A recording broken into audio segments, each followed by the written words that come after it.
নমস্কার বন্ধুরা, কেমন আছেন সবাই? আশা করি সবাই ভালো আছেন। আজকে দেখুন পরে থাকা টুকরো কাপড় দিয়ে কিভাবে মাথার চুলের ব্যান্ড বানানো যায় সেটাই তোমাদের সাথে শেয়ার করছি। 4 ইঞ্চি চওড়া কাপড় আর 15 ইঞ্চি লম্বা এক টুকরো কাপড় আমি নিয়ে নিয়েছি।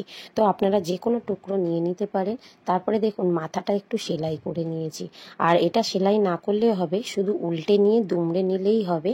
নিয়ে আমি কিন্তু এটা যেদিকে দুমড়াবো সেদিকেই কিন্তু সেলাইটা করব। সেলাইটা যেন উপর দিকে দোমড়ানোটা যাতে সোজা দিকে না থাকে, উল্টো দিকেই থাকতে হবে। তারপরে দেখো আমি সেটাকে লম্বাভাবে কিন্তু সেলাই দিয়ে নিচ্ছি, কারণ কি ওই মুখটা কিন্তু আমি না সেলাই করলে হবে না পুরোটা, তাই লম্বাভাবে পুরোটা সেলাই করে নিয়ে নেব। আর ওটাকে দেখো একটা স্ক্রু ড্রাইভার নিয়ে নিয়েছি আমি। আপনারা যে কোনোভাবে সেফটি পিন দিয়েও উল্টে নিতে পারেন। তো আমি স্ক্রু ড্রাইভার দিয়ে মাথাটাকে একটুখানি ধরে তারপরে উল্টো দিকে ঢুকিয়ে দিলাম। আর এইভাবেই দেখুন কাপড়টাকে আমি সোজা করে নিলাম। ঠিক এইভাবেই কিন্তু সোজা করতে হবে। তারপরে দেখুন এক টুকরো এলাস্টিক নিয়ে নিয়েছি। বলে নিই, এলাস্টিকটাও কিন্তু আমি পুরোনো প্যান্ট থেকে খুলে নিয়েছি। আপনারা যদি জানতে চান কিভাবে পুরোনো প্যান্ট থেকে এলাস্টিক খুলতে হলো, সেটাও কিন্তু আমি আপনাদেরকে পরবর্তী ভিডিওতে দেখিয়ে দেবো।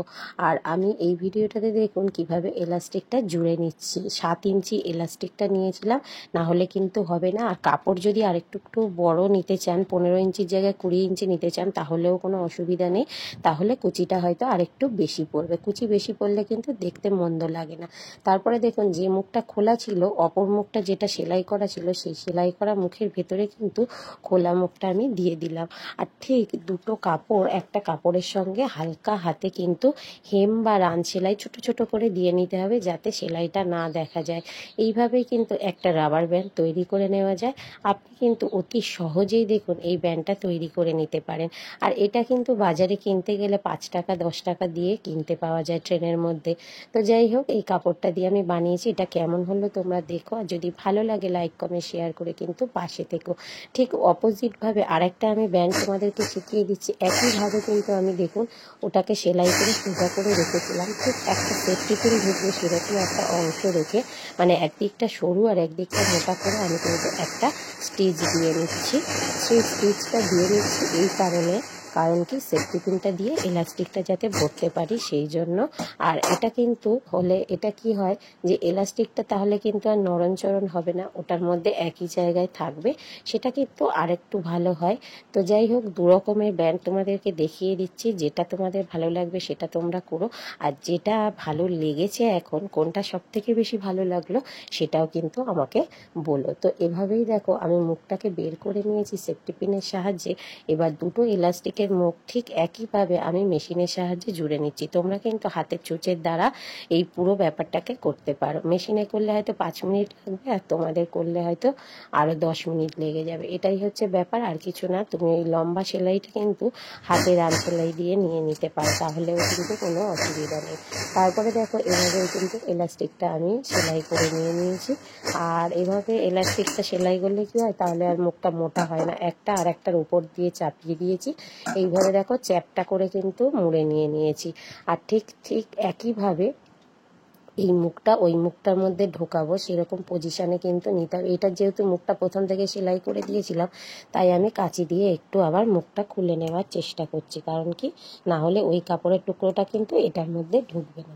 তাই মুখটা আমি একটুখানি খুলে ঠিক করে নিলাম। তারপরে দেখো একটা আরেকটার ভেতরে যেরকম ঢুকিয়ে আগের গার্ডারটা আমি সেলাই করেছি, ঠিক সেইভাবেই কিন্তু মুখটাকে সেলাই করে নেবো। এই গার্ডারটা দেখতে একটু অন্যরকম হলো, ওই গার্ডারটা দেখতে একটু অন্যরকম হলো। তো তোমরা এইভাবে কিন্তু মাথার রাবার ব্যান্ডগুলো খুব সহজে টুকরো কাপড়ের সাহায্যে, যে কোনো কাপড়ের দ্বারা, আর পুরনো এলাস্টিক বাড়িতে যদি না থাকে, কারোর প্যান্ট, ছেলে বা হাজবেন্ড যার হোকে প্যান্ট যদি এলাস্টিক দেওয়া কোনো কিছু থাকে, সেইটা দিয়ে কিন্তু অতি সহজেই খুলে নিয়ে, আর সেইটা কিন্তু চওড়া হয়। আমি সেই এলাস্টিকটা কিন্তু আবার চওড়া এলাস্টিকটা 3 ভাগে কেটে নিয়ে সরু করে নিয়েছিলাম। তোমরাও কিন্তু সেইভাবেই করে নিতে পারো। তাহলে কি হলো, কোনো কিছুই আমার কিনতে হলো না। ফেলনা পুরোনো জিনিস দিয়ে আমার কিন্তু কতগুলো গার্ডার তৈরি হয়ে গেল। আরও এখনও যা এলাস্টিক আছে, আরও 5-6টা গার্ডার আমার হয়ে যাবে। একটা গার্ডার একটা প্যান্টের থেকে এলাস্টিক করলে কিন্তু আমার 10টা গার্ডার তৈরি হয়ে যাবে। তাহলে আর দেরি কেন বন্ধুরা, তোমরা ঝটাপট করে এই রাবার ব্যান্ডটা বানিয়ে আর চুলে লাগিয়ে নাও, দেখবে কত সুন্দর লাগবে। তো এভাবেই দেখো আমি আজকের ভিডিওটা বানালাম তোমাদের তোমাদের যদি এই ধরনের আরও অনেক ভিডিও দেখতে ইচ্ছা করে, কি ধরনের ভিডিও তোমরা দেখতে চাইছো আমাকে কিন্তু কমেন্ট করে বলো, আর আমি কিন্তু সেই ধরনের ভিডিও তোমাদের সাথে শেয়ার করার চেষ্টা করব। যদি ভালো লাগে লাইক কমেন্ট শেয়ার করে আমার পাশে থেকো।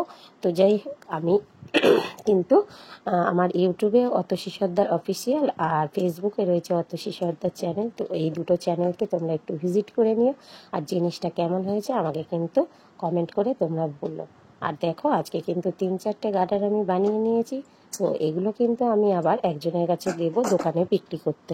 তো যাই হোক, এগুলো কিন্তু বিক্রিও হয়, অনেকটা পয়সাও হবে।